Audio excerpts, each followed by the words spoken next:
The Zephyrian Empire had ruled the galactic quadrant for over 3 millennia, their crystalline ships cutting through the void like shards of frozen starlight. They had subjugated 47 species, each conquest adding to their growing conviction that they were the apex of evolutionary perfection. Their society was built on the principle of absolute superiority, technological, biological, and intellectual. They had never encountered a species they couldn't either enslave or eradicate until they found Earth. The first human they encountered was a cargo hauler named Marcus Chen, drifting in a damaged freight vessel near the outer rim of what humans called the Sol system.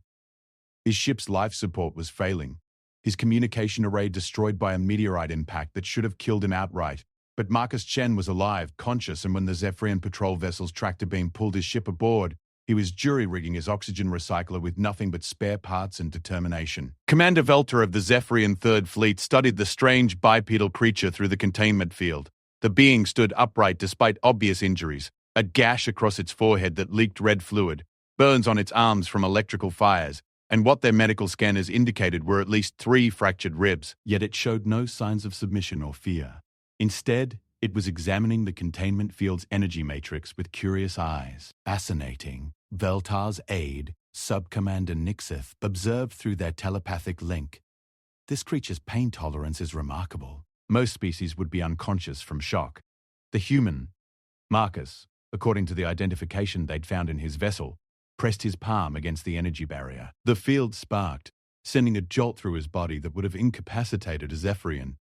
Marcus simply nodded to himself, as if confirming a hypothesis. Can you understand me? Veltar activated the universal translator, his crystalline features reflecting the harsh light of the detention bay.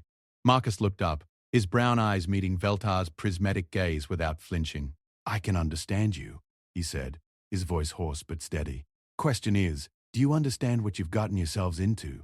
The audacity struck Veltar like a physical blow. This primitive creature, from a planet that barely qualified as a Type 1 civilization, was threatening him. The Zephyrians had mastered faster-than-light travel before this species had developed written language. Their technology could restructure matter at the molecular level. Their minds could process information at speeds that would liquefy most organic brains. Your species will be catalogued and assessed, Veltar declared. Those deemed useful will serve the Empire. The rest will be eliminated. This is the natural order. Marcus leaned against the containment field's edge, ignoring another painful shock. Natural order, huh? That's what the Nazis thought too. And the Romans. And every other empire that thought they were destined to rule forever. He smiled, and it wasn't pleasant. How'd that work out for them? Veltar's aide whispered urgently in his mind. Commander, this creature's neural activity is unusual. It's not showing the fear patterns we expect. Instead, there's something else. Its brain is actively strategizing. Strategizing? What could it possibly strategize? It's alone, weaponless, and contained. But Marcus Chen wasn't just strategizing. He was remembering. He was remembering his grandfather's stories about Bataan, about how ordinary men had endured the unendurable. He was remembering his sister's fight against cancer, how she'd smiled even as the chemotherapy ravaged her body. He was remembering every underdog story, every impossible victory, every time humanity had been written off only to prove the universe wrong. You want to know about humans? Marcus said, his voice growing stronger despite his injuries. We're the species that looked at the atom and split it. We're the ones who saw the ocean and decided to cross it in wooden boats. We looked at the sky and built machines to fly through it. You think you're going to break us? He laughed, and the sound made Veltar's crystalline skin ripple with unease. We break ourselves every day just to become stronger. The interrogation continued for 3 cycles. The Zephyrians used neural probes, sensory overload, isolation chambers, techniques that had broken the will of entire civilizations. Marcus Chen endured them all. When they flooded his cell with hallucinogenic gases, he used meditation techniques learned from a Buddhist monk in Tibet. When they bombarded him with telepathic assault, he filled his mind with the most offensive human music he could remember. Death metal, opera, and children's songs played simultaneously. This is impossible, Nixus reported to the High Command. His neural patterns suggest he's actually adapting to our interrogation methods. Each technique becomes less effective than the last. High Counselor Zartawan, speaking from the capital world of Zephyria Prime, was incredulous. A single primitive is adapting to psychic assault? Preposterous. Increase the intensity. They did. Marcus screamed, not from pain, but from a rage so pure it seemed to burn through the psychic connection. In that scream was every injustice he'd witnessed, every friend he'd lost, every time the universe had tried to beat him down. The psychic feedback actually stunned two Zephyrian telepaths unconscious. After 5 cycles, they'd brought him before Veltar again. Marcus was thinner, marked by their attempts to break him, but his eyes held something that made the commander's advanced intellect recoil in recognition. "You've learned something," Veltar observed. "I've learned your weakness," Marcus replied. "You've been at the top for so long, you've forgotten what it means to climb. You've forgotten what it means to lose everything and still keep fighting." "And what weakness is that?" Marcus smiled, and this time it was warm, almost pitying. "You think strength is the absence of weakness. We know strength is what happens after weakness breaks you and you rebuild yourself anyway." The moment that would echo through galactic history came when Marcus Chen did something no captured being had ever done aboard a Zephyrian vessel. He asked to speak to their entire crew. "Your request is denied," Belter said immediately. "Then you're exactly what I thought you were," Marcus replied. "Scared." The word hit like a thunderbolt. Scared. The Zephyrians, masters of half the galaxy? Belter's pride, the pride of his entire species, flared like a dying star. "Very well, human. You will address our crew. When your words prove as hollow as your defiance, perhaps you will understand the futility of resistance." They brought Marcus to the central amphitheater of their massive dreadnought, the Eternal Dominion. 3,000 Zephyrian warriors, scientists and officers filled the crystalline chamber, their forms glittering like a constellation of malevolent stars. Marcus stood at the center, still in his torn cargo hauler's uniform, still bleeding from a dozen minor wounds. He looked up at them all and began to speak. "You call yourselves an empire," he said, his voice carrying clearly through the chamber's acoustics. "But you're not an empire. You're a virus. You spread from world to world, consuming everything different from yourselves, turning diversity into uniformity." He turned slowly, making eye contact with beings whose intellects could process information at superhuman speeds. "And you know what happens to viruses that consume everything? They run out of hosts. They die." The murmurs that rippled through the assembly were harsh, discordant, the Zephyrian equivalent of angry protests. Marcus continued. "You look at my species and see primitives. You're right. We are primitive. We still fight wars. We still struggle with poverty, disease, prejudice. We're broken, divided, and half the time we can't agree on what day it is." His voice grew stronger. "But that's exactly why you can't beat us." "Explain," Veltar demanded. "Because we've learned to be strong while broken." "You've learned to be strong by never being truly tested. Your civilization is like a perfect crystal, beautiful, orderly, but strike it in the right place and it shatters completely." Marcus spread his arms, encompassing the entire assembly. "How many of you have ever been truly desperate? How many have ever lost everything and had to start over? How many have ever been weak and found strength anyway?" The silence that followed was profound. "None of you," Marcus continued. "You've bred weakness out of your society, but you've also bred out resilience, adaptability, the ability to take a beating and keep getting up." He pointed to a random Zephyrian officer. "You there. Have you ever failed at anything important?" The officer's crystalline features shifted in what might have been confusion. "Failure is inefficiency. It has been optimized out of our society." "Then you've never really succeeded either," Marcus said. "Success without the possibility of failure is just following instructions." High Counselor Zarthuan's voice crackled through the communication system from the capital. "Enough philosophy, human. What is your point?" Marcus smiled that dangerous smile again. "My point is that you've made a critical error in judgment. You think my 12 crewmates and I are just random humans you happened to capture. 12. The number hit Veltar like a cold wave. They'd been so focused on Marcus that they'd barely registered the other humans taken from various ships across the system, 11 others, held in different sections of their fleet. "We're not random," Marcus continued. "I'm Marcus Chen, Chief Engineer of the Deep Space Freighter Resilience. I've jury-rigged life support systems in 14 different emergency situations. Sarah Martinez is our pilot. She's flown atmospheric entry maneuvers that killed 2 computer simulation programs. Tom Wright is our marine biologist, but he was also force reconnaissance before he got tired of killing people for governments that couldn't agree on what they were killing for. The list continued, each name a small thunderclap in the suddenly tense atmosphere. Elena Vasquez, trauma surgeon who worked in conflict zones for 10 years. James Morrison, former special operations, current xenogeologist. Lisa Park, communications specialist and former intelligence analyst. David Kim, who builds things that shouldn't work but do anyway. Maria Santos, our cultural anthropologist who speaks 12 languages and can find common ground between species that have been at war for centuries. Alex Johnson, our security chief who was dishonorably discharged from the military for refusing an illegal order. Rachel Brown, a hydroponics specialist who can grow food in environments that should be sterile. And Kevin O'Brien, a medical officer who's kept people alive in situations where death was mathematically certain. Each name was delivered with precision. Each background a small revelation of human capability.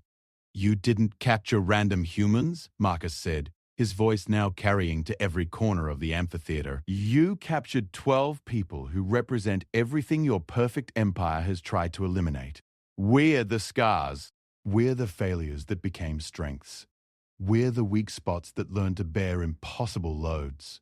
Commander Veltar felt something he hadn't experienced in 3 centuries of life. Uncertainty.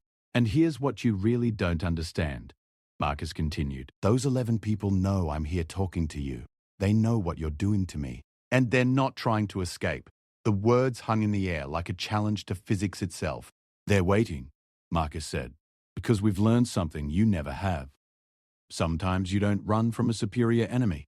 Sometimes you let them capture you." The implications hit the assembled Zephyrians like a psychic shockwave. This had been intentional. This primitive had allowed himself to be captured. "You see," Marcus said, his voice now soft, almost conversational. "We've been watching you. We've been tracking your ships for months, studying your tactics, learning your weaknesses, and we discovered something wonderful." He paused, letting the tension build. "You're absolutely convinced of your own superiority, which means you never consider that someone might be manipulating you into doing exactly what they want." Veltar's mind raced through the implications. If this was true, if the humans had deliberately allowed themselves to be captured, "Security alert," he broadcast immediately. "Initiate Containment Protocol 7. All human prisoners to be..." The lights went out. Emergency power kicked in a nanosecond later, bathing the amphitheater in harsh red light. In that brief moment of darkness, Marcus Chen vanished. Not teleported, not disintegrated, simply gone, as if he'd never been there at all. Veltar's command deck erupted in chaos. Reports flooded in from throughout the ship. 11 human prisoners had simultaneously disappeared from their cells. Not escaped, disappeared. The containment fields were still active, the cell doors still locked, but the spaces within were empty. "How is this possible?" Nixit demanded, his usual composure cracking. "Our sensors show no transporter activity, no dimensional rifts, no..." His words cut off as every screen on the ship flickered and displayed the same image. Marcus Chen, very much alive and apparently free, standing in what looked like a human-built command center. "Hi there," Marcus said, waving casually at the camera. "Miss me?" Veltar's voice was barely controlled. "Where are you?" "Oh, I'm still here," Marcus replied. "Just not where you think here is." The camera pulled back, revealing the other 11 humans standing behind Marcus. They were no longer in prisoner clothing, but in what appeared to be military-style uniforms, dark blue with strange insignia. "Let me introduce my crew properly this time," Marcus said. "Sarah Martinez, pilot and infiltration specialist. She's been mapping your ship's ventilation systems for the past 5 cycles. Tom Wright, marine biologist and demolitions expert. Those aren't contradictory skills, by the way. Dr. Elena Vasquez, trauma surgeon and chemical warfare specialist. James Morrison, xenogeologist and former special operations. He's been studying your ship's construction materials. Lisa Park, communication specialist. She's been listening to every conversation you've had since we came aboard." The revelations kept coming, each one a small violation of everything the Zephyrians thought they knew about their prisoners. David Kim, engineer. He's been very interested in your power distribution systems. Maria Santos, anthropologist and psychological operations specialist. Alex Johnson, security chief and tactical analysis expert. Rachel Brown, hydroponics specialist and biotechnology expert. Kevin O'Brien, medical officer and toxicology specialist. Marcus paused, letting the weight of expertise settle over his audience. And then there's me, Marcus Chen, chief engineer and very patient man. Patient? Veltar managed to ask. Oh, yes. Marcus smiled. You see, we needed to get aboard your ship, but more than that, we needed you to capture us. We needed you to interrogate us, study us, dismiss us. We needed you to think you understood us. The screen split, showing technical readouts that made several Zephyrian engineers gasp in recognition. While you were trying to break my mind, my crew was learning everything about your ship, your technology, your psychology. Marcus's smile grew wider. Your weaknesses. Impossible! High Counselor Zarthun's voice crackled through the communication system. Our security is absolute. Our technology's beyond your comprehension. Is it? Dr. Elena Vasquez stepped forward, her surgeon's hands holding a Zephyrian neural interface device. Because I've just finished analyzing your telepathic communication system. Fascinating stuff. Did you know that your mental network is incredibly vulnerable to feedback loops? She activated the device and suddenly every Zephyrian on the ship clutched their heads in pain as their own thoughts were amplified and reflected back at them. Or, said David Kim, holding up a modified Zephyrian power core, did you know that your energy systems have built-in redundancies that can be turned against themselves? The ship's lights flickered ominously. The beautiful thing about perfect systems, added Lisa Park, is that they assume perfect conditions. But we're not perfect. We're chaotic. Unpredictable. We're everything your systems weren't designed to handle. Marcus stepped forward again, his image filling the screens throughout the Zephyrian fleet. Because it wasn't just one ship anymore, somehow, impossibly, the signal was broadcasting to every vessel in their armada. You made one critical mistake, he said. You assumed that because we were captured, we were helpless. But we've spent our entire existence being captured by things bigger than us. Gravity, disease, natural disasters, hostile environments, other humans who thought they were superior. His voice hardened, and we've learned that being captured is just the beginning of the fight. The screens throughout the fleet began showing tactical displays, detailed schematics of every Zephyrian ship, complete with structural weak points, power distribution maps, and weapons capabilities. You see, Marcus continued, while you were congratulating yourselves on capturing 12 primitive humans, we were doing what humans do best. We were learning, adapting, and preparing. Commander Veltar felt the first flutter of something his species had forgotten. Fear. What do you want? He asked. Want! Marcus laughed, and it was not a pleasant sound. We want you to understand something that every tyrant in human history has learned too late. We want you to understand what happens when you mistake kindness for weakness. What happens when you assume that because someone doesn't fight back immediately, they're not planning to fight back at all. The tactical displays were joined by new images, human ships, dozens of them, appearing throughout the Zephyrian fleet formation. Not primitive cargo haulers, but sleek, deadly vessels that seemed to bend space around them. You wanted to study us, Dr. Carco Hall. Elena Vasquez said, a medical background evident in the clinical precision of her voice. So we let you. While you were learning about human psychology, we were learning about Zephyrian physiology. Did you know that your crystalline nervous system is incredibly sensitive to specific harmonic frequencies? A sound filled the ship. Low, thrumming, almost inaudible. But every Zephyrian aboard began to shake uncontrollably as the frequency resonated with their neural pathways.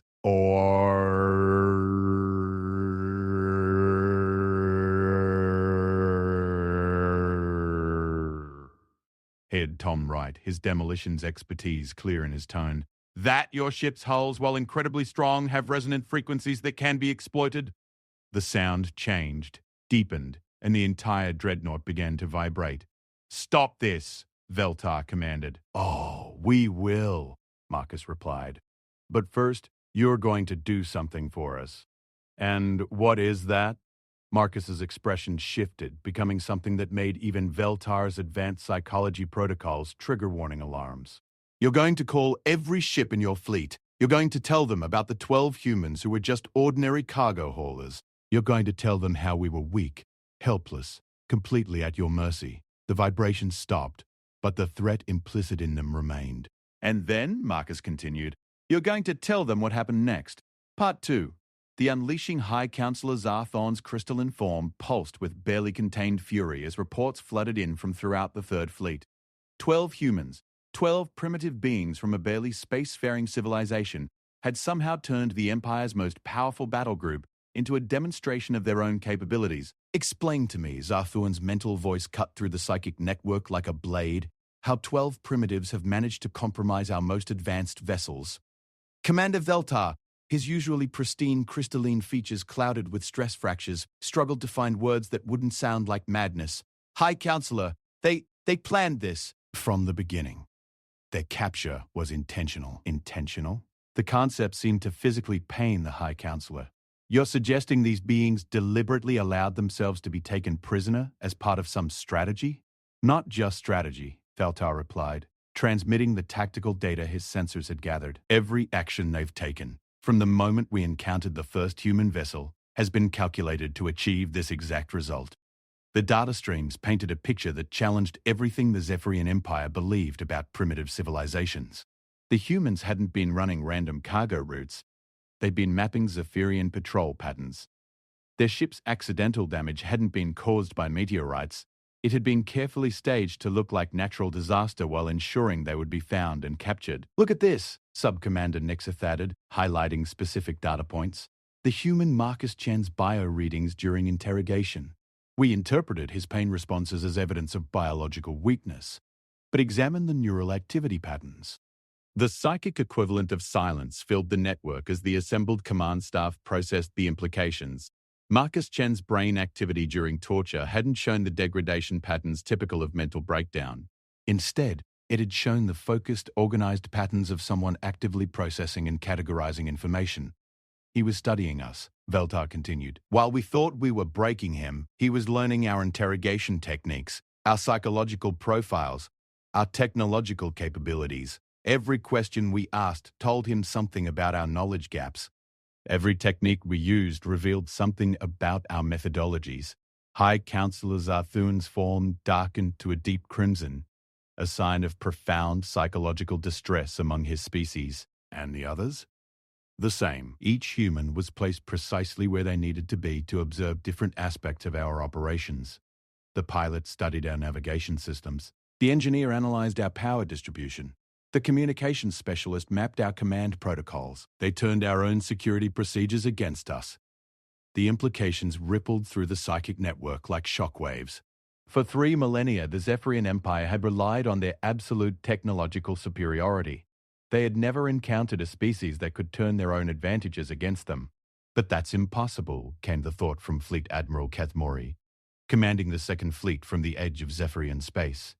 Our technology is beyond their comprehension. Their brains lack the processing capacity to understand our systems. Do they? Dr. Elena Vasquez's voice cut through their mental communication like a scalpel through flesh. Every Zephyrian in the network recoiled in shock. The human doctor was somehow present in their most secure communication channel. Sorry to intrude, Dr. Vasquez continued conversationally, but you were talking about us, and it seemed rude not to join the conversation. I hope you don't mind. I'm just a primitive human after all. How are you accessing this network? High Counselor Zarthun demanded. Oh, that's easy. Lisa Park's voice joined the conversation. Your telepathic communication system is quite sophisticated, but it operates on predictable quantum frequencies. Once we identified the base harmonics, it was just a matter of building an interface that could modulate our bioelectric patterns to match. The revelation was staggering. The Zephyrian telepathic network had been considered absolutely secure, protected by the unique crystalline neural structures that made telepathy possible for their species. Of course, Maria Santos added, her anthropologist's training evident in her tone. Understanding your communication was only part of it. The real challenge was understanding your psychology. You see, your species has developed some fascinating cognitive blind spots. Explain, Veltar demanded, though part of him didn't want to know. You've become so accustomed to being the apex predator that you've lost the ability to recognize other forms of intelligence, Dr. Vasquez explained. You measure cognitive capacity by processing speed and information storage, but you've missed something crucial. Which is? High Counselor Zarthun asked. Creativity! Marcus Chen's voice joined the mental conversation. You've optimized your brains for efficiency, But in doing so, you've eliminated the random neural connections that lead to innovative thinking. You can process known information incredibly quickly, but you can't generate truly novel solutions. Tom Wright's voice added another layer. You're like a computer that can run any program perfectly, but can't write new code.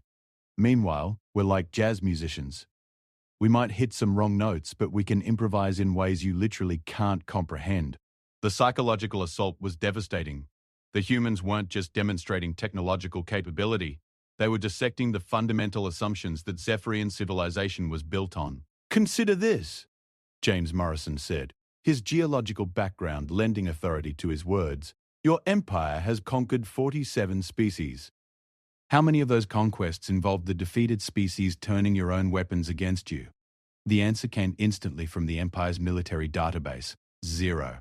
How many involved the defeated species infiltrating your communication networks? 0 again. How many involved the defeated species successfully predicting and countering your tactical doctrine? The pattern was clear and terrifying. Every previous conquest had followed the same pattern. Initial contact, demonstration of Zephyrian superiority, resistance, overwhelming force, capitulation.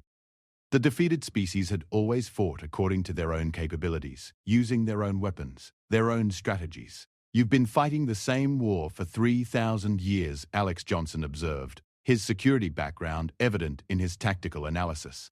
Same strategy, same assumptions, same blind spots. You've gotten very, very good at beating species that fight like you expect them to. But we don't fight like you expect, Rachel Brown added. We fight like weeds. Cut us down, and we grow back differently.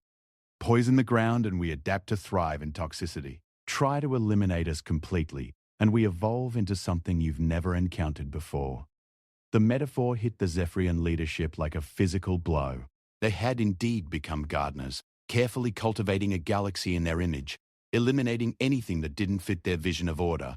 But humans weren't cultivated plants. They were something wild, chaotic, unpredictable. What do you want? High Counselor Zartuan finally asked, though the question felt like admitting defeat. Want? Kevin O'Brien laughed, his medical background adding an unsettling clinical quality to the sound. That's the wrong question. The question is, what are you going to do about what we've already done? New displays materialized in the Zephyrian command centers across the fleet. Technical readouts showing the modifications that had been made to their ship's systems during the humans' captivity. David here, David Kim's voice was cheerfully conversational, has made some interesting modifications to your power distribution networks. Nothing dramatic, just some small changes that will become very significant under specific conditions. Vasquez has introduced some fascinating biological agents into your life support systems, Tom Wright added. Don't worry, they're not harmful to Zephyrians, but they will be very useful if we need them to be.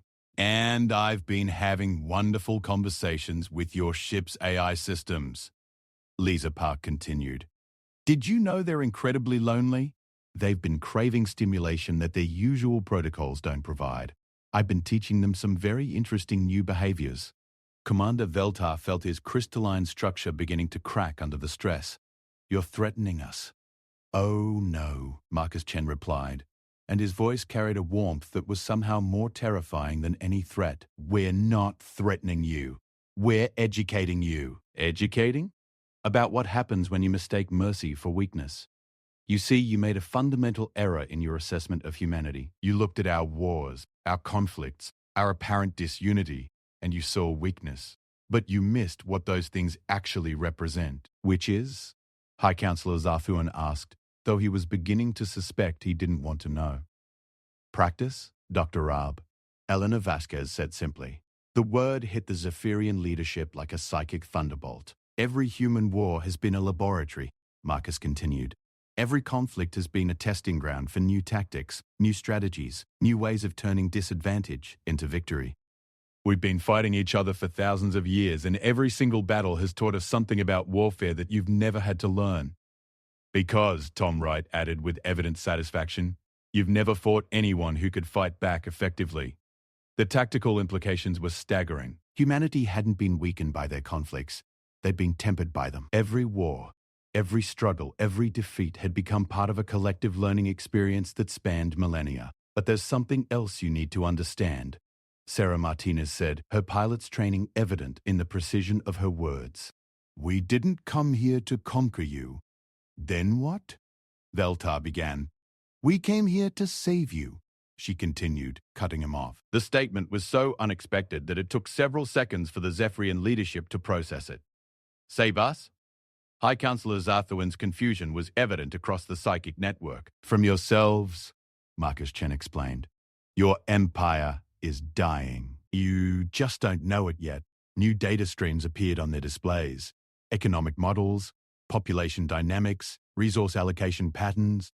The information painted a picture of an empire approaching a critical threshold. You've built a civilization based on conquest and assimilation, Maria Santos explained, her anthropological expertise evident in every word. But you're running out of species to conquer. Your expansion rate has been declining for the past 5 centuries. Your population growth has stagnated. Your technological development has plateaued because you've eliminated most sources of innovation. You're like a fire that's consumed all the available fuel, James Morrison added. Without new challenges, new problems to solve, new perspectives to integrate, your civilization is beginning to collapse inward. The data was undeniable. Zephyrian birth rates were declining. Their exploration fleets were finding fewer and fewer worlds with exploitable resources or conquerable populations. Their scientists were making fewer breakthrough discoveries. In approximately 2,000 years, Dr. Elena Vasquez said with clinical precision, your empire will collapse completely, not from external pressure, but from internal stagnation. You've achieved perfect order at the cost of adaptability. But that doesn't have to happen, Marcus Chen said, and for the first time, his voice carried something like hope. What are you proposing? High Counselor Zarthuan asked. A different kind of relationship, Marcus replied. Not conquest, not assimilation, partnership. With primitives? The question came from multiple sources across the network simultaneously. With survivors, Tom Wright corrected. With innovators. With a species that has learned to turn every disadvantage into a strength, every failure into a lesson, every defeat into preparation for victory.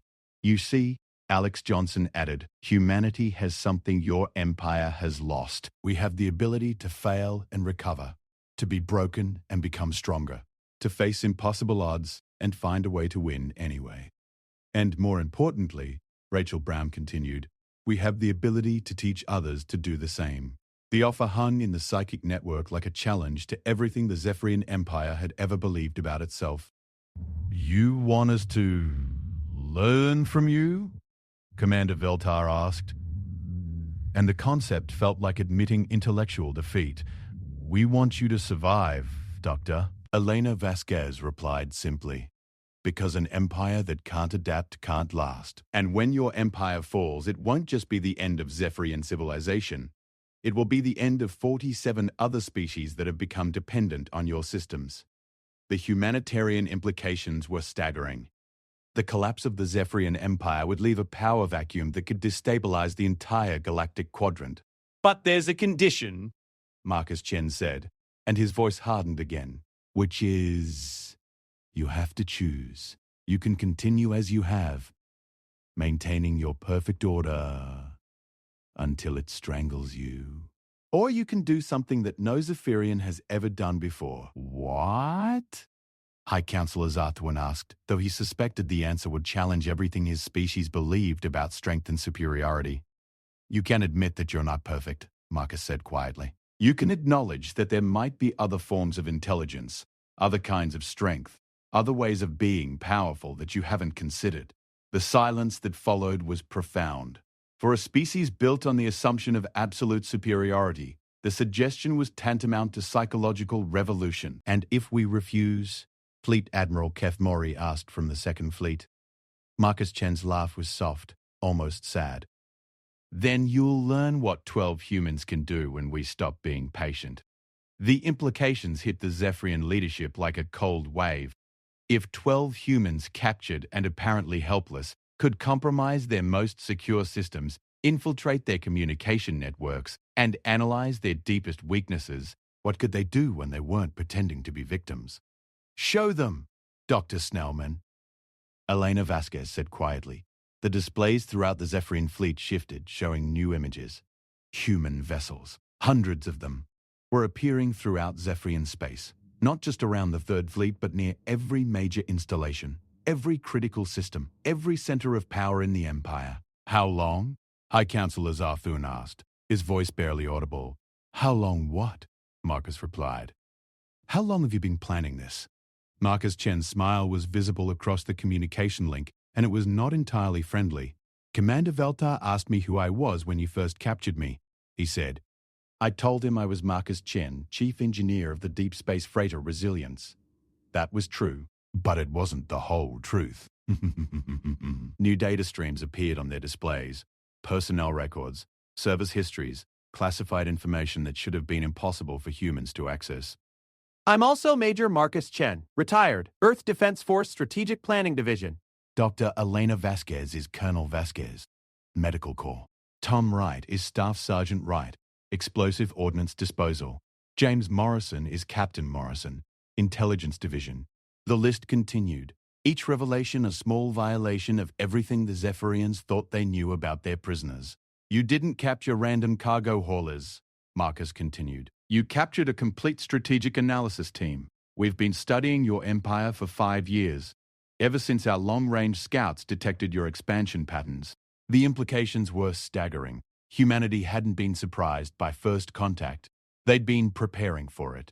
5 years, Commander Veltar asked, his voice hollow. 5 years of careful observation. 5 years of learning your language, your customs, your technology, your psychology.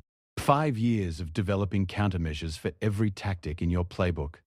Marcus paused. 5 years of hoping we wouldn't need to use them.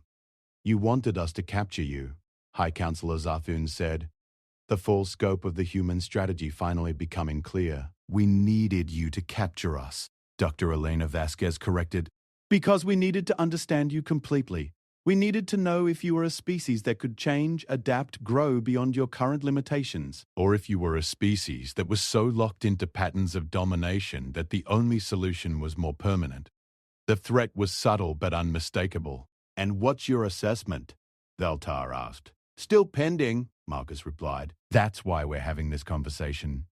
The weight of decisions settled over the Zephyrian leadership like a physical presence. For the first time in their species' history, they were being forced to consider that their way might not be the only way, or the best way. What would this partnership look like? High Counselor Zarthun asked carefully. Different from anything your empire has ever done, Maria Santos replied, her anthropological expertise evident in every word. It would require you to accept that other species might have valuable perspectives. It would require you to learn rather than just conquer. It would require you to become something you've never been. Which is? Students, Marcus Chen said simply. Part 3. The Transformation. 6 months after the confrontation that Zephyrian historians would later call the humbling, High Counselor Zarthun stood in what had once been the Empire's most secure strategic planning chamber. The crystalline walls still pulsed with the same ethereal light, but the content of the discussions held within had transformed beyond recognition. Status report on the hegemony border incident, Zarthun requested, his mental voice carrying across the newly integrated command network. The response came not from a Zephyrian officer, but from Captain Sarah Martinez, whose fighter pilot reflexes had proven remarkably effective at coordinating multi-species fleet movements. The Thracian hegemony made their move 3 hours ago. Sarah's voice carried the clipped efficiency of someone used to split-second decision-making. 12 battle cruisers, standard intimidation formation, targeting the Velkan trade convoy near the neutral zone. And our response? Zarthun asked, though he already suspected the answer would have been impossible under the old doctrine. We didn't respond. Dr. Elena Vasquez interjected from her position at the medical monitoring station. The Velkans did. The strategic display shifted, showing something that still made Zarthun's crystalline structure resonate with discomfort. Instead of the Zephyrian fleet moving to intercept the Thracian vessels, a mixed group of Velkan, human, and Zephyrian ships had moved to defensive positions around the convoy. Explain, Zarthun requested. Marcus Chen's voice joined the communication network, and Zarthun noted that the human engineer's tone had lost much of its combative edge over the past months. The partnership was changing both species. The Thracians were testing our new alliance structure, Marcus explained. They wanted to see if the Empire would still respond with overwhelming force to protect client species, If we had, it would have demonstrated that nothing had really changed, that we were still operating under the old paradigm of Zephyrian superiority. Instead, Tom Wright added, his demolitions background lending itself surprisingly well to strategic thinking, we let the Vulcans take the lead in their own defense. Our ships provided support and coordination, but the Vulcans made the tactical decisions. The concept still felt alien to Zarthuan. For 3 millennia, Zephyrian doctrine had been based on the principle that their superior intellects made them natural leaders in any crisis. The idea of allowing a less advanced species to make strategic decisions went against every instinct his people had developed. And the result? He asked. Complete success, Lisa Park reported from her communication station. The Thracians retreated without firing a shot, but more importantly, the Vulcans gained confidence in their own defensive capabilities. Which means, Alex Johnson added from his tactical analysis position, that they're less dependent on us for protection, which makes them stronger allies in the long run. The logic was sound, but it required accepting a fundamental shift in thinking. The old empire had maintained control by ensuring that client species remained dependent on Zephyrian protection. The new alliance structure was deliberately designed to foster independence. Status report on the Andromedan contact protocol? Zarthuan requested, moving to the next item on what had become a very different kind of daily briefing. Dr. Elena Vasquez's medical expertise had proven invaluable in developing first contact procedures that didn't automatically assume Zephyrian superiority. First contact team is in position at the edge of the Andromedan system, she reported. Mixed crew. 2 Zephyrians, 2 humans, 1 Vulcan, 1 Arcturian, and 1 synthesis AI. The synthesis AIs were perhaps the most unexpected development of the new alliance. Human computer scientists working with Zephyrian technicians had discovered that artificial intelligences develop very different capabilities when they weren't constrained by the rigid hierarchical thinking that had dominated Empire technology. The Andromedans have responded to our greeting protocols, James Morrison added from his xenogeological station. Preliminary scans suggest a species with fascinating crystalline technology, different from ours, but potentially compatible. Recommendations? Zarthuan asked. Patience, Maria Santos replied, her anthropological background now considered essential for any first contact scenario. Early indicators suggest the Andromedans have a collective consciousness structure similar to yours, but with significant differences in how they process individual versus group identity. We're recommending a slow approach, Kevin O'Brien added from his medical station. Extended observation period, careful cultural mapping, gradual introduction of concepts. The methodology was radically different from traditional Zephyrian first contact procedures, which had typically involved demonstrations of superior technology followed by offers of protection in exchange for resource access. Estimated timeline to formal contact? Zarthuan asked. 18 months, Marcus Chen replied. Maybe longer if we discover fundamental compatibility issues.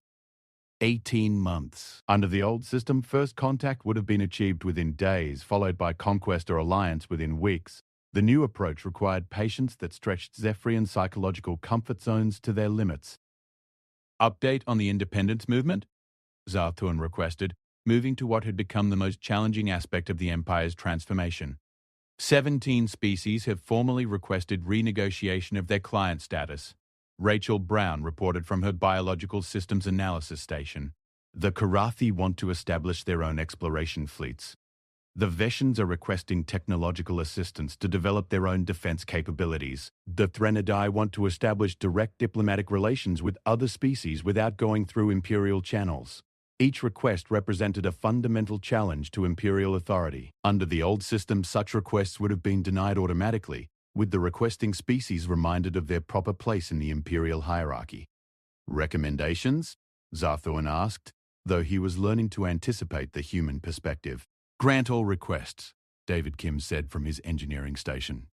Provide technical assistance where appropriate. Establish new trade relationships based on mutual benefit rather than imperial oversight. The Karathi exploration fleets could actually be valuable, Tom Wright added. Their physiological adaptations make them ideal for high radiation environments we can't safely explore. The Veshan defensive systems could provide early warning for threats from the Galactic Rim, Alex Johnson noted. Their position gives them sensor coverage we don't have. And the Threnodai diplomatic initiatives could open new avenues for resource sharing that benefit everyone, Maria Santos concluded. The logic was sound, but it required accepting that the Empire would become something unprecedented, a voluntary alliance of equals rather than a hierarchy of controlled clients. Implementation timeline? Zarthuan asked. The Korathi can begin their exploration program within 3 months, Sarah Martinez replied. We'll provide navigational assistance and emergency support protocols. Veshan defensive upgrades will take approximately 1 year, David Kim added. We'll integrate their systems with our early warning networks. Threno diplomatic training can begin immediately, Maria Santos concluded. We'll provide cultural briefings and communication protocols. The transformation was happening faster than anyone had anticipated. What had begun as a desperate human strategy to prevent galactic war was becoming something none of them had expected: genuine cooperation between radically different species. Report on internal adaptation, Zarthorn requested, though this topic still caused him considerable psychological discomfort. Zephyrian cultural adaptation is proceeding within acceptable parameters, Dr. Elena Vasquez reported, though Zarthahun noted that the human doctor's definition of acceptable was considerably more expansive than traditional imperial standards. We're seeing increased innovation in our scientific departments, she continued. Exposure to human problem-solving methodologies has stimulated creative thinking in 73% of participating Zephyrian researchers. Our young people are particularly responsive, Kevin O'Brien added. The under 200 age cohort is showing remarkable adaptability to multi-species thinking. 200 years old qualified as young by Zephyrian standards, but these individuals had lived their entire lives during the Empire's period of absolute stability. The concept that they were now embracing chaos and uncertainty as positive forces challenged everything their elders had believed about proper development. Examples? Zaltuan asked. Junior scientist Valnari in the physics department has been working with human mathematician Dr. Patterson on quantum consciousness research, Dr. Vasquez reported. Their collaboration has produced 3 papers that our senior scientists admit they don't fully understand. Engineer Kethvani has been studying human jazz improvisation principles and applying them to warp drive optimization, David Kim added. Her modified engine designs are 15% more efficient than our standard models. And Commander Nix Manny in strategic planning has been working with our human military advisors on what they call asymmetric defense doctrine, Alex Johnson noted. Her tactical simulations suggest we could defend our space with 40% fewer ships using her new strategies. Each example represented a fundamental violation of traditional Zephyrian methodology. Their culture had been built on the principle that optimal solutions could be calculated through pure logic and superior processing power. The idea that random variation and creative chaos could produce better results was psychologically revolutionary. Resistance levels? Zarthuan asked, though he knew the answer would be significant.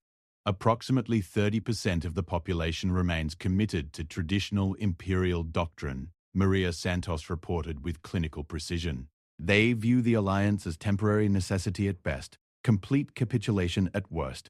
The resistance is strongest among the 800-1200 age cohort, Elena Vasquez added. Individuals who live through the height of imperial expansion and identify strongly with conquest-based success. Any security concerns? Zartuan asked. 3 attempted sabotage incidents in the past month, Alex Johnson reported. All intercepted before causing damage. The perpetrators have been placed in psychological treatment rather than traditional punishment. The treatment approach was another human innovation that challenged Zephyrian concepts of justice.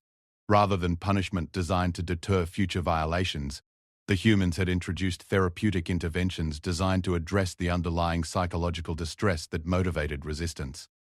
Effectiveness of treatment? Zarthuan asked. 67% of treated individuals eventually integrate successfully into alliance structures, Dr. Elena Vasquez reported. The remaining 33% request reassignment to traditional imperial sectors, which we accommodate when possible.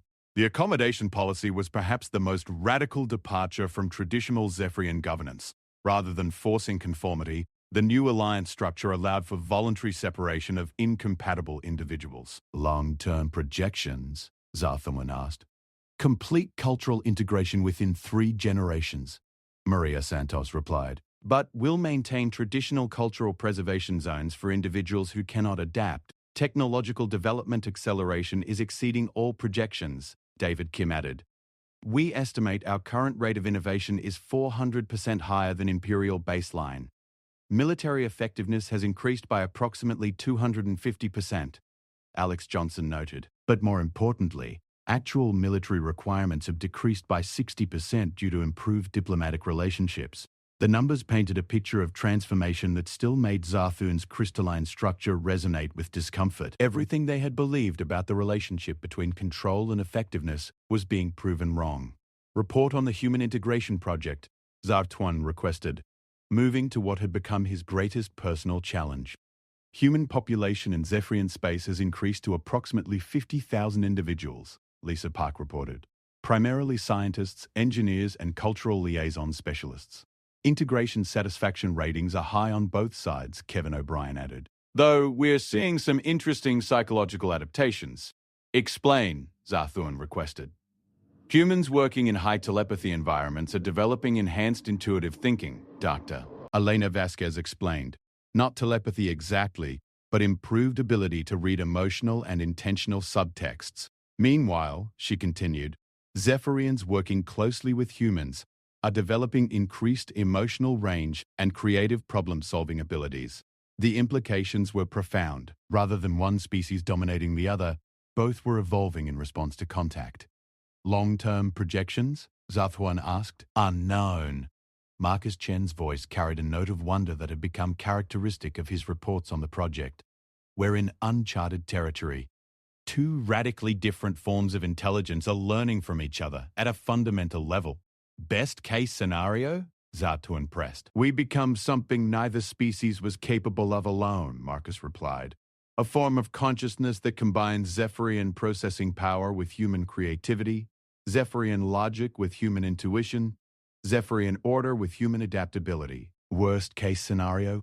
We fail to integrate successfully and maintain separate but cooperative existence, Dr. Elena Vasquez replied, which would still be infinitely better than the conquest/resistance dynamic we started with. The honesty was characteristic of human analysis. They acknowledged failure as a possibility while working to prevent it. Personal assessment, Zarthorn requested, addressing Marcus directly. Marcus Chen was quiet for several seconds before responding. 6 months ago, I thought the best outcome we could hope for was preventing a war that would devastate both our species. Now I think we might actually be building something unprecedented, which is a civilization based on voluntary cooperation between truly different forms of consciousness, Marcus replied. Not assimilation, not conquest, not even tolerance. Active collaboration between species that think in fundamentally different ways. The concept still challenged every assumption Zarthuan had been raised with. But the evidence was undeniable. The Alliance was producing results that exceeded anything the Empire had achieved through conquest. Final question, Zarthorn said, addressing the entire integrated command team. Threat assessment for external challenges. The hegemony remains hostile but cautious, Alex Johnson reported. They're watching our transformation with considerable interest. If we prove that voluntary alliance is more effective than conquest-based empire, it could destabilize their entire governmental structure. The Rim Confederation is sending diplomatic feelers, Maria Santos added. They're interested in trade relationships and possibly formal alliance. The void cults continue to be unpredictable, Tom Wright noted. But our improved sensor networks are providing better early warning of their movements. Overall assessment, Zarthuan asked. We're stronger than we've ever been, Marcus Chen replied with conviction. Not just militarily, but economically, scientifically, culturally. The alliance structure has created resilience that the Empire never had. More importantly, Dr. Elena Vasquez added, we're adaptable. If new threats emerge, we have the capability to develop new responses. The Empire would have relied on applying more force. The Alliance can actually evolve.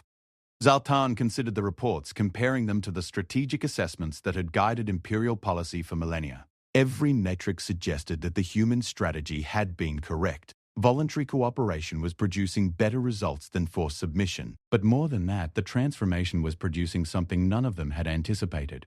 The Alliance wasn't just more effective than the Empire. It was more interesting, more creative, more alive. Status of the 12? Zarporn asked, referring to the original human team whose capture had triggered the entire transformation. Integrated into permanent advisory positions, Marcus replied, though we rotate between field assignments and strategic planning. Dr. Vasquez is establishing the first interspecies medical college, Kevin O'Brien added, training programs for practitioners who can work with multiple physiologies. Tom Wright is heading up the new Engineering Innovation Division, David Kim noted. His teams are producing technological developments that combine multiple species approaches. Sarah Martinez is commanding the first mixed species exploration fleet, Lisa Park added. 12 ships with crews from 7 different species. Each position represented a fundamental integration of human capabilities into alliance structure. The prisoners had become partners, then advisors, then leaders in their own right. Personal assessment of transformation success. Zarthuan requested one final time. The man who destroys his weak self can never be destroyed by others, Marcus Chen quoted. And Zarthuan recognized the phrase from their first conversation months ago. We came here expecting to fight a war. Instead, we learned something neither of our species understood, which is, true strength isn't the ability to defeat others, Dr. Elena Vasquez replied. It's the ability to transform yourself. Zarthuan felt something shift in his crystalline structure, a resonance frequency he had never experienced before. For the first time in his life, he understood what humans called hope. The Zephyrian Empire was dead. In its place was something unprecedented, an alliance of different species working together, not because they had to, but because they chose to. Not because one was stronger than the others, but because together they were stronger than any of them could be alone. The 12 humans had thought they were preparing for war. Instead, they had taught an entire civilization how to evolve. And in the depths of space, new species watched the transformation with growing interest. Some with hope, some with fear, all with the understanding that the galaxy would never be the same. The age of conquest was ending. The age of cooperation was beginning. And at its heart were 12 humans who had looked at an empire that considered them primitives and said, "Let us show you what we've learned about strength." They had kept that promise in ways none of them could have imagined. Document classification, historical record, Alliance archives filed under First Contact Protocols, Human Integration Success Story Accessibility Level. Public distribution, date of completion, Standard Alliance year, 1.6, the greatest victory is not in never falling, but in rising every time we fall. Humanity taught us that the strongest civilizations are not those that never face defeat, but those that learn from every defeat how to become something better. High Counselor Zarthuan, Final Imperial Address.